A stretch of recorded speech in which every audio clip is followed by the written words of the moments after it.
do we know what's on the inside of us, what we're really made of, unless we're put to the test? Well, that's what we want to talk about today. Think back to your school days. You would learn the material, you would listen to the lectures, you would read the chapters, and then a day would come when you would be tested to see if you had retained the material.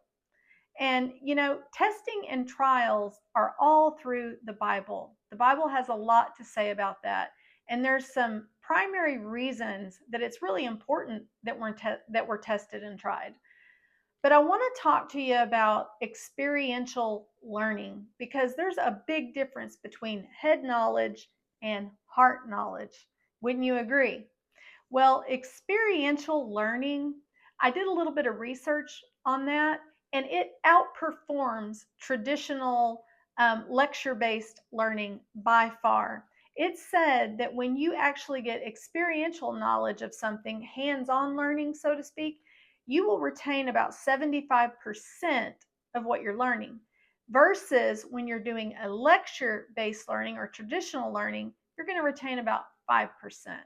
And I bet if you think back to school, you probably don't remember much, if anything, on those tests you took all those years.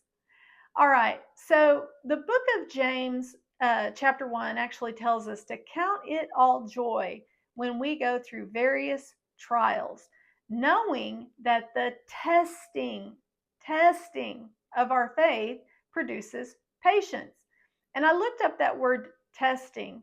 In some translations, it's the word try or trying, but it means trustworthiness, experience, or proof. So when we go through trials and tests, we actually prove our trustworthiness. Now, we're proving it to ourselves because God already knows where we're at, but we need to know where we're at. We need to know what we're made of, don't we? All right.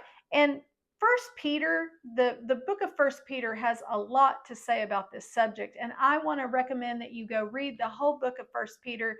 The words tests and trials are all through that book. But I want to read a verse out of First Peter that will emphasize this subject, and it's First Peter chapter 1, verses 6 and 7. I'm going to look down here a little bit. And it says, "In this you greatly rejoice, though now for a little while, if need be, you have been grieved by various trials." There's the word again.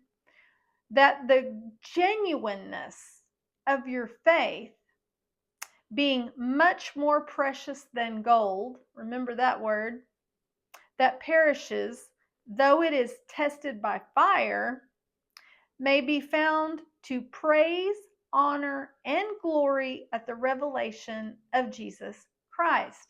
So the word gold in there, interesting that the writer used that word, because gold, when it is heated by fire to high temperatures, it gets purified. So the fire is purifying the gold. It's making all the impurities rise to the top.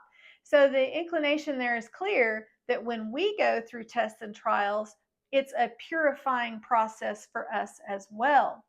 So, what we can ascertain from this little teaching about testing and trials are two primary things. One, we're going to gain that experiential knowledge, which is the knowledge we're actually going to retain for the long term, that's actually going to do us some good. And number two, it's going to have a purifying process on our soul. So, we're going to be a much more healthy believer, so to speak. Think about it this way. Would you want to have a surgeon operating on you that had no hands-on experience? I wouldn't. A doctor goes through many years of med school learning, and then at the end, they have to do a residency. They have to get hands-on learning before they can go out and practice on their own. So, of course, we wouldn't want someone who didn't have any hands-on experiential knowledge. So, that is a very important part of the Christian walk. We need to be able to help others that are behind us or that are going to go through some of the same things. All right. So, back to 1 Peter chapter 4, it actually tells us don't think it's strange when you're going through trials. It's not that you've done anything bad. Trials are important, but they're often not pleasant. But don't think it's strange. It's very normal, and it's an important part of the walk of the believer. So, back to the school analogy. Just like school, we're going to learn things, aka, we're going to read the word, we're going to read, or maybe we're going to hear sermons, and then we're going to be put to the test. And through that test, we're going to have experiential knowledge that's going to help us help others, and we're going to be purified in the process. And it's not strange, it's normal. So the next time you're going through this, remember, it's a test, it's only a test, and it's for your good. I love you. Thank you for watching. I'll see you on the next video.